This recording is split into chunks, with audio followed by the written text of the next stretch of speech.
సింపుల్గా చెప్పేస్తే అయిపోయేది. యాక్చువల్లీ మీరు కూడా మర్చిపోయింది, నేను వచ్చి మాట్లాడటానికి ఆ విషయంలో గురించి కాదు. తనివర్గం తమిళ్లో రిలీజ్ అయింది.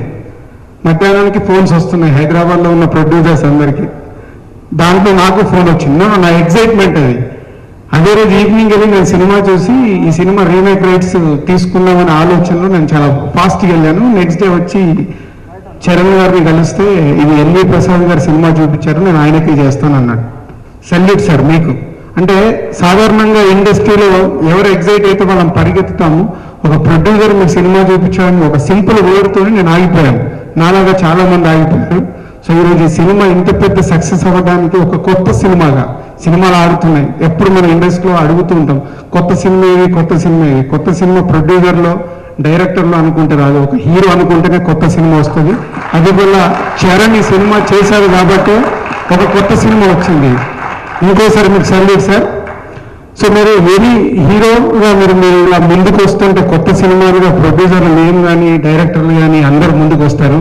సో డెఫినెట్గా తెలుగు ఇండస్ట్రీకి ఈ ధృవ ఒక హీరోల్లో కొత్త సినిమాలు చేద్దామనే ఆలోచనకి నాంది కావాలి, నాంది అవుతుందని ఆశిస్తూ his whole team all the best.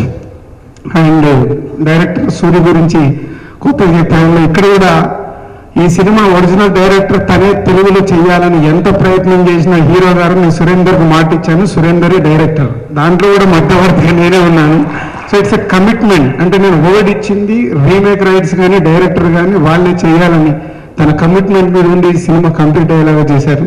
So ఈరోజు అందరు బ్యాంకుల ముందు ఇందాక చెప్పారు ఎలా అమౌంట్ డ్రా చేద్దాము అని వెయిటింగ్లో ఉంటూ కూడా ఈ సినిమాని ఇంత పెద్ద హిట్ చేశారంటే ఇస్ థ్యాంక్స్ టు ఆడియన్స్. కొత్త సినిమాని హీరోనా విలనా ఎవరు ఇంపార్టెంట్ అనేది కాకుండా 2.5 hours సినిమా ఎంత ఇంట్రెస్ట్గా వెళ్ళింది అనేది ఇవాళ ఈ ధృవ ప్రూవ్ చేసింది.